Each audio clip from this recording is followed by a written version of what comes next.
UNIFYD.TV. We're partnering with UNIFYD.TV. We have 2 episodes, one on the CIA, one on Disney. Undercover work exposing Disney executives and taking you behind the scenes. These executives were fired because they said they don't hire white people. Crazy. And the CIA official, there's a trailer there where the CIA official is withholding information from Donald Trump, bragging about breaking the law. I think this is the trailer right here for the Disney one. Let's play it.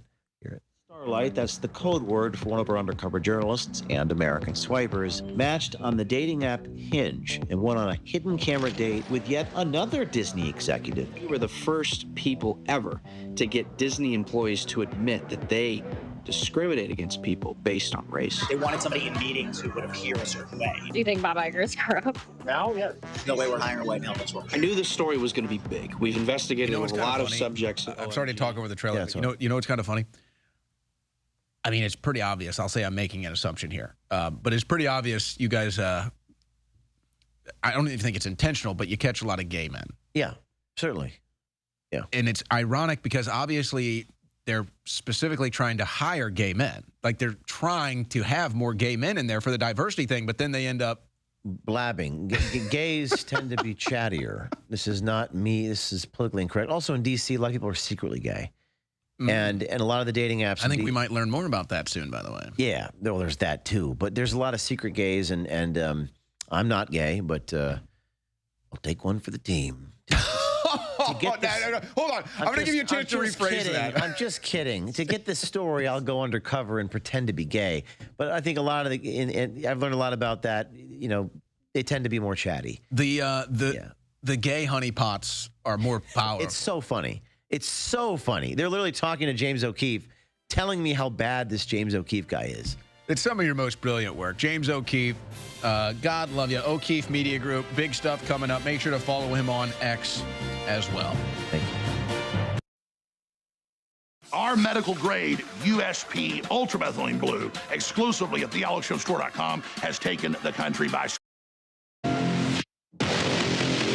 The Pacific Palisades fire, which, if the insane news cycle buried it from your memory, began on January 7th, 2025, and caused massive destruction across the Pacific Palisades, Topanga, and Malibu, with nearly every structure north of Sunset Boulevard in Pacific Palisades being obliterated, causing severe air pollution in Los Angeles. The crisis was compounded by water supply issues, as 20% of fire hydrants in the more elevated parts of Pacific Palisades ran dry. The containment efforts reached only 8% by January 31st of 2025 after 24 days of battling an inferno that 7 months later is still being investigated as arson. In the aftermath, Governor Gavin Newsom signed Senate Bill 549 into law. This legislation grants Los Angeles County the authority to purchase fire-destroyed lots at minimal cost, a decision that directly contradicts Newsom's previous statements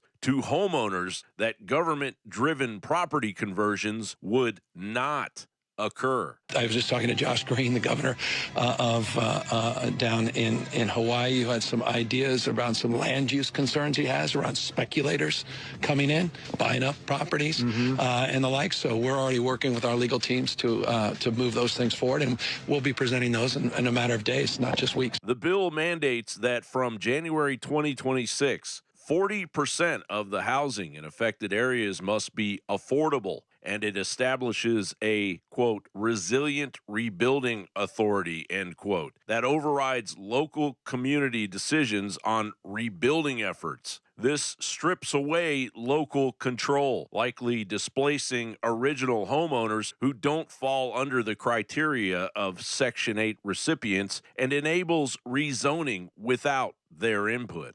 The people that are in charge of this bill, they're the people in charge of letting the whole town burn down, okay? You can say whatever you want. But all their decisions, all their negligence, all that, that's why we have no town in the Palisades. Why would we ever have them in charge of rebuilding what they let burn down? With SB 549, the authority can buy back land and offer it first to original owners. But if they cannot afford it, they lose their homes permanently, setting the table for Smart LA 2028, led by the City of Los Angeles' Information Technology Agency, a government technocracy that is building the 2028 Olympics on the charred remains of its citizens' homes. Technology enables the City of LA to efficiently and ethically improve the quality of life for our residents, businesses, and visitors. In other words, when done right, technology makes us smarter. That's why the City of Los Angeles strives to be a smart city. And there's never been a more important time for Los Angeles to be smart than now, as we prepare to host the world in the 2028 Summer Olympics and Paralympics. Meanwhile, the LA Rises public outreach campaign, launched by the survivors to support recovery efforts, is undermined by Newsom's policy shifts, which prioritize government control over the restoration of homeowner rights and local autonomy. What they're proposing is a separate government entity to be comprised of political appointees, not people elected by you, who would have centralized authority over construction permitting, development, land acquisition, and other key decisions that will shape the future of the Palisades. In this brave new world, the people of Pacific Palisades are not rebuilding their lives. They are being rebuilt by a government that ignored their cries for help and sees opportunity in their suffering, an opportunity with motive. It's like California's being run by a criminal operation, and the goal is the biggest land grab in the history of the United States of America. But the question isn't whether this was planned, it's whether the people of California will stand idly by as their homes, their rights, and their futures are consumed by the same fire that started it all. Their time to take a stand is today, and it isn't tomorrow. John Bound reporting for InfoWars.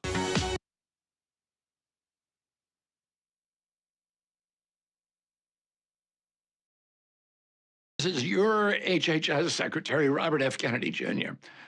I want to speak to you today about a controversial issue that could directly impact you and your family during a global health emergency. Last year, the World Health Organization's governing body made some far-reaching amendments to its international health regulations, otherwise known as the IHR regulations. These regulations establish the legal framework that gives countries rights and responsibilities for managing public health events with global impact. The deadline to reject these amendments is next week, and we are rejecting them. So I'd like to explain to you why. The first reason is national sovereignty.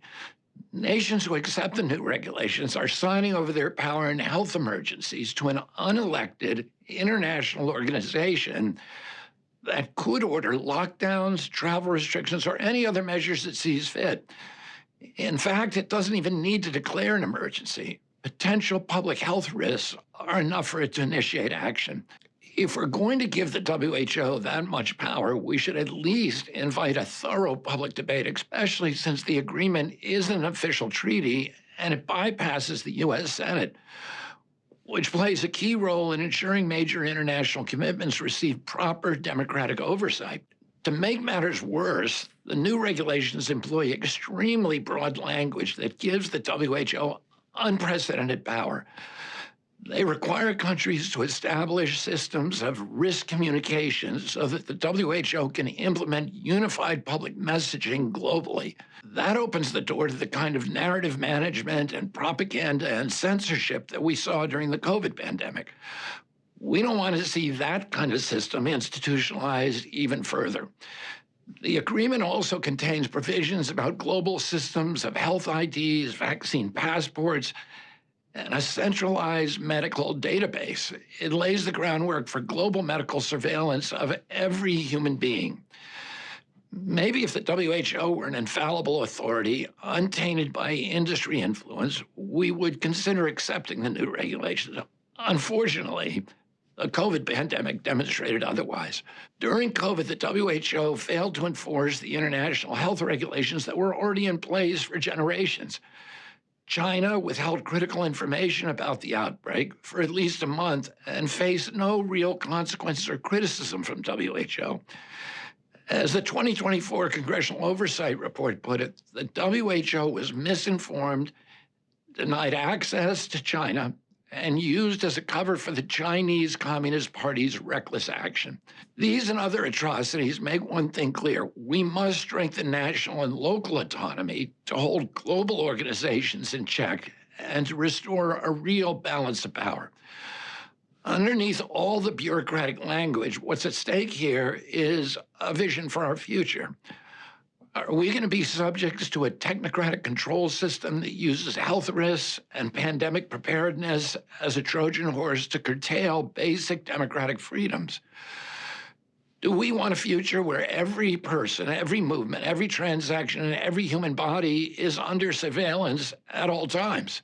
Now, I don't want to be too alarmist. The new regulations aren't in themselves medical totalitarianism. In fact, they were perhaps written with good intentions, but they are definitely a step in the wrong direction. That's why we're rejecting the amendments, not only on behalf of our own citizens, but the whole world. After all, America could simply ignore the WHO. But few other countries are as powerful as the United States. Even though many of these amendments are phrased to be non-binding, as a practical matter, it's hard for many countries to resist them, especially when they are dependent on the WHO funding and its partnerships. That's why we're taking leadership to stop an agreement that's bad for the entire world. I want to be clear that in rejecting these amendments, President Trump and I are not rejecting international cooperation. We can cooperate with other nations without jeopardizing our civil liberties, without undermining our Constitution, and without ceding away America's treasured sovereignty. That's my commitment to you. That's President Trump's commitment to you. Thank you, and God bless you all, and God bless our country. Well, the Sting video is very interesting. I think O'Keefe Media is genius in certain ways. The woman that I met was spectacular. She was interesting, fun, bright, a great actress, let's say. She's putting on a role, but if I was a producer or director, I'd be hiring her for any acting role. And I think that part of the reason that I was okay. saying Apologies for the delayed return there. You had a John Bound report, and then RFK Jr. talking about separating from the World Health Organization. Apologize. Having some conversations with James. You can obviously imagine we needed to catch up and talk about some stuff. So apologize for that. But we're back here. Final hour here of the InfoWars War Room. We do have other news to cover, other video clips. Folks, remember to support us at thealexjonesstore.com. I don't want to spend a bunch of time plugging here today after that delay, but that's what keeps us on air. That's what makes us able. Crazy week. It's been a crazy week. I don't think it gets any more normal next week either. I don't think so. I think it only goes weirder from here. So just remember to enjoy life. Always remember that. Always remember to enjoy life. All right. Reset the phone lines. Put the number on the screen. 877-789-2539. 877-789-2539. 3 witnesses, let's say witnesses, suspects, witnesses of the Biden auto pen scandal have now testified closed-door testimony in front of the House committees. All 3 of them have pled the fifth throughout their entire testimony. And now Comer is suggesting maybe it's time to get more in. Well, what you need to do is you need to have the open testimony in front of the world, in front of Congress, for the public to see. And then maybe, cut them some deal. And you just say, look, you're exonerated from whatever you admit to here, but you're under oath. You're going to answer these questions. You're not going to plead the fifth. The fact they're pleading the fifth, and look, this is the reality of our legal system, and it's a good thing. Pleading the fifth does not make you guilty, and it shouldn't. It doesn't, and it shouldn't. So let's just be very clear about that. That's a good thing. But obviously, when you look at this deal, they all knew about the auto pen. They all got their story straight. They all had the quote from Joe Biden, "Oh, I signed off on it. I knew what was going on." That's probably all bold, you know what? And that's just what's so frustrating, really. And I don't think it's going to change. But it's just like, what did you think we expected? Did you think that we won the election and we expected we're just going to sit here and wave pom-poms all day? Did you expect that we won the election and you get in as Attorney General and now we're just going to sit here and suck our thumbs and watch you go on Fox News and prance around? No. And you delayed and delayed and delayed, and now they got their auto pen story straight. And by the time you even question Biden about it, he won't even know what the hell day it is. So it's just a complete disaster, man. It's just been so bad. It's really unfortunate. You could say, hey, we're still in the first quarter. You can still make the comeback. But, you know, sometimes you're watching a game and, you know, by the end of the first quarter, you're like, yeah, this game's over. This game's only going one way. Only one result today. Kind of has that feel. But I anticipate you're going to see some major shakeups. I mean, even today, you know what? Let me tell you what's going to happen from experience. So they delay this until the end of the day. Justice Department asks court to unseal Epstein grand jury records. So they intentionally delayed this till the end of the day strategically, so that it gives them all weekend to figure out what they want to do, because this is all just damage control. And you know, and you already see the propaganda messengers now saying, "Oh, no matter what happens with this, they're not going to be happy." Yeah, because we already know what's going to happen with this. Nothing is going to be in it, folks. Nothing is going to be in this. And you're going to have lawyers that are going to be arguing to protect the co-conspirators because they already got the deal. They already got the deal that the co-conspirators are protected. So you're not going to get any names. You're not going to get anything. You'll get details about Epstein being a pervert, and that's it.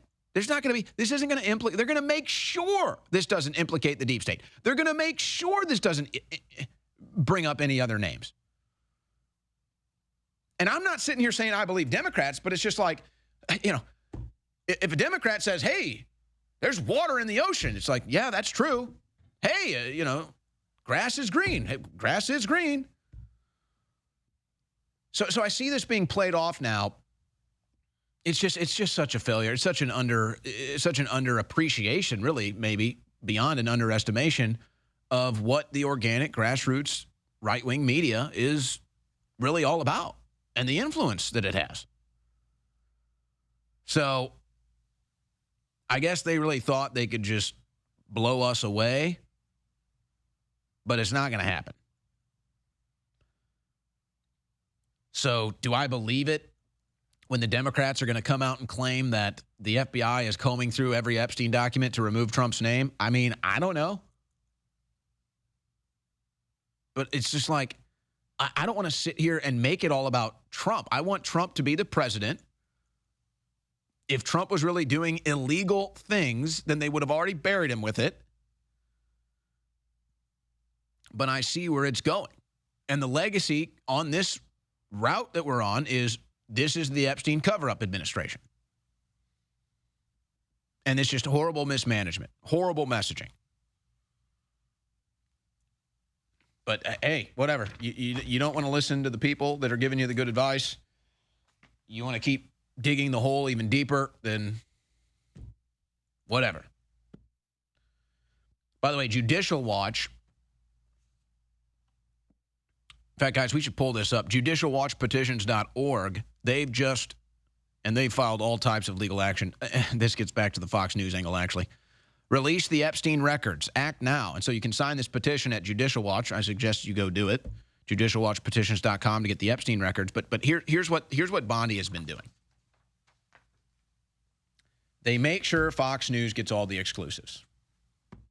So whatever Bondi is going to try to deliver in this wrapped, bowed up package, nice and shiny package, they're always going to try to give it to Fox first. And Fox is always going to get the breaking story. And it happened to us with a FOIA request. It's happened to others. So what? And now it's been going on with Judicial Watch and Tom Fitton. So they were literally like working with Fox News. It's just insane, man. The whole thing is just crazy. But that's what's going on.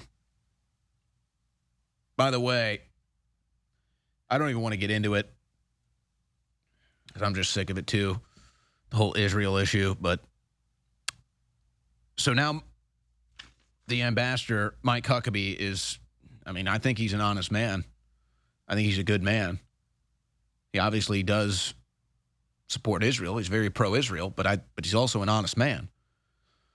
So he gets over there as the ambassador, and now he's been through it, and he's seen this war just continue to go on. He's seen Netanyahu with like blood in his eyes, all over his hands, and he's just like, what? And now Israel's bombing churches and bombing Catholics and letting Christians get slaughtered. They're toppling Syria. They're about to take over part of Syria. I mean, the whole thing is just, and I think Huckabee's now kind of like, now that he's in it, he's like, whoa. So now Huckabee is coming out and sending messages back to America and telling Christians, do not come. It is not safe for you here. I mean, I don't even want to make a big case for it because everything ends up becoming like this totalitarian response where it's like, oh, look, here's a video of a Jewish guy or a group of Jews in Israel spitting on Christians, and here they are attacking an Easter celebration. And it's just like, that's not every Israeli, okay? It's not. But then that's what happens. It's like people take the videos of them spitting on Christians and spitting on Jesus and all this, and it's like, see, it's every Jew, it's every Israeli. It's like, no, that's a moment. It might happen often, but that's not the whole deal. But yeah, Huckabee says Israel is not welcome to Christians. Just warning them not to come. So obviously he's seen it too. And then Marjorie Taylor Greene, after they bomb another Catholic church, they're bombing Damascus, all these holy Christian sites. And Marjorie Taylor Greene says, okay, that's enough. We're going to cut off funding to Israel until they stop blowing up Christian sites, until they stop attacking Catholics, until this, maybe, it'd be nice for them to stop killing everybody, would be nice. So she introduces the bill to stop another $500 million of aid from going to Israel. And then the vote happened today, and it had 6 yeas and 422 nays. So,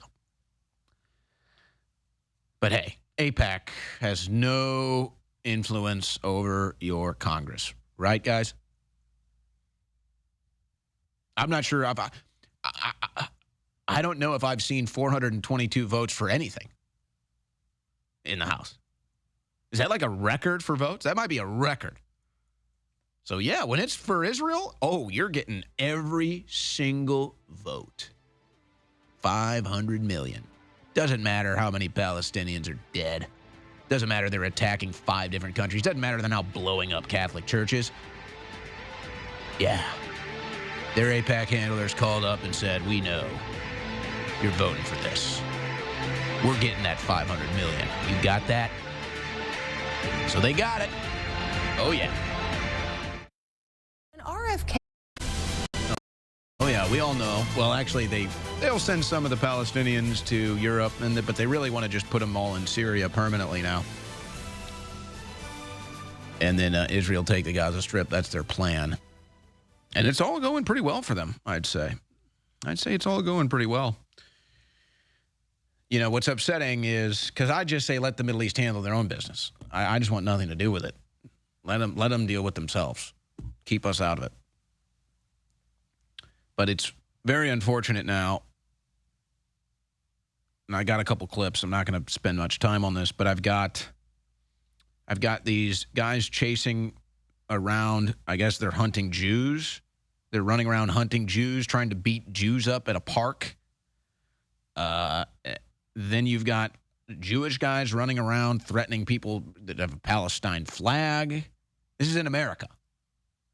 And I got a group of leftists running around waving Palestinian flags, burning Israel flags, burning American flags. I mean, it's just all sick. Now that video is from Tel Aviv. So the protests against Netanyahu and the war in Tel Aviv continue. You don't see that in the Western media because they want you to think everybody supports it, but they don't. I'm just sitting here saying this has consumed us now, and it's heartbreaking. It's consumed America now, and it's not our deal. It's not our fight. It's not our country. It's nowhere near us. But it's exactly what I saw. It's exactly what I predicted on October 8th. I said, this is now going to be in your front yard and your backyard, and now this ancient, millennia-old holy war hatred is now going to consume our country, and now it has, and it's really sad. And it's really sad. And now Christians really aren't even welcome in the area, but they work, and then their money and everything goes to that area. You're funding all sides of it too. I mean, it's just sick, man. The whole thing is just sick. But don't worry, they still own your Congress, so they're always going to get the support they need. They're always going to get that. No doubt about it. And Ireland's about to get it too. So there's a big stand in Ireland to stop the Zionists from coming in and running their government like they do here. And what do you know? All the AIPAC-controlled congressmen put out the exact same message on X. These are American congressmen putting out the exact same message on X saying, Ireland better not do this. Literally. So you have all of the members of the U.S. Congress here telling Ireland, a foreign country, to support Israel, a foreign country. Yeah. But don't talk about AIPAC. Let's go to the phone lines. Let's do that. Let's see here. Looks like we do have some new names on the list. Let's go to Josh in New Mexico. Josh, you're on the air. Go ahead. Hey, Owen, can you hear me okay? Yes. Awesome. Thanks for taking my call. Hey, I just wanted to bring up a few points that I haven't really heard anyone else talk about with Trump. And Epstein is kind of a different angle that, throw out there and kind of let you guys war game a little bit if you want. But, I think Trump's really running the point on this thing. I think he's been calling all the shots on it from the beginning. And I think Pam Bondi's just merely doing whatever he says. That's why he interrupts her during the press conference. That's why he's kind of, directing everything. And I think this is why Matt Gaetz wasn't in place in there, because I don't think he would have went along with it. And the reason why I think he's running the thing is because for two reasons. I think, number one, I think there's a good possibility that he's got friends and people that he knows that are implicated in some way, possibly even family. I don't know. And the other thing, too, is I think he's also using it as a leverage and a bargaining piece with Israel because they are implicated because of the connection between Epstein, Maxwell, and Mossad. So I think he was using that as a bargaining piece against Israel for the ceasefire. And so I think now that Israel is starting to... Go ahead. Go ahead. No, I'm just saying, now that I think that Israel is starting to ignore the ceasefire claims, and plus, between the pushback between the supporters, America, and the voice of the people, and the media and stuff, he's now wanting to release the grand jury files when he should have just done that from the beginning. I think he's aware of all this stuff. I think he's just been playing his hand. And here's the reason why I say that. I think it's also connected to the Macron thing with Ukraine and Russia, right? Like the claim of Candace Owens, where he wanted her to stop talking about Brigitte Macron being a man. So I think the way that Trump is looking at these things is, do we want World War III or do we just bury these stories? This could be the way that he's looking at it. And I'm not saying I agree with it. I'm just saying that's the only thing that really makes sense to me, because there's not very many things that will make a rational man act irrational. And, lately he's been kind of acting a little bit irrational.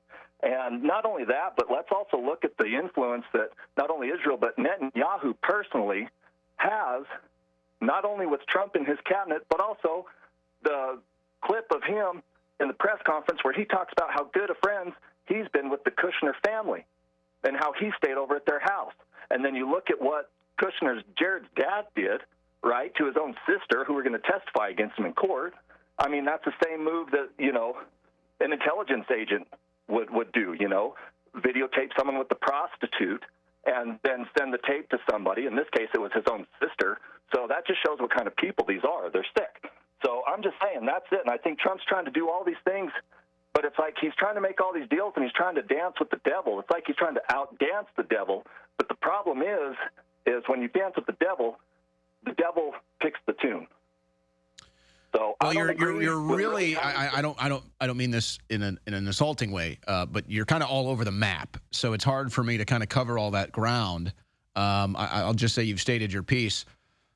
I kind of look at it like, the one point you make is, and I've been saying this too, it's like the first time we've kind of seen Trump seem rattled or, acting irrationally. I agree with that. It seems to be the first time that we've ever kind of witnessed that. So we're kind of dealing with that, but then also just looking at the different outcomes and saying, okay, what's going on? I mean,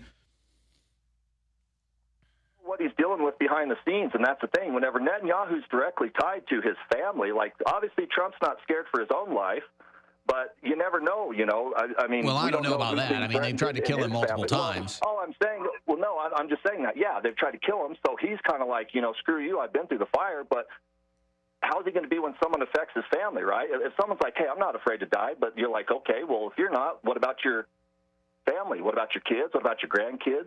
What about your wife? You know what I mean? So I just think there's a lot of... I would put it like this. I got to take other calls, Josh. I appreciate your call. Because sometimes I look at politics when it's like, okay, well, what are we really dealing with here? Is that another Trump sketch, guys, or is that real? He made a money tree. That's a nice one. I like that. He never draws, though. When I'm looking at it, oh, come on. I think that's rolls of cash, but okay, yeah. When I'm looking at something that doesn't make sense, and it's like I've done the full spectrum download analysis, and I'm like, okay, I still can't make sense of this. Then you start to do the odds making, and you say, what are the different outcome potentials, and what has the highest odds?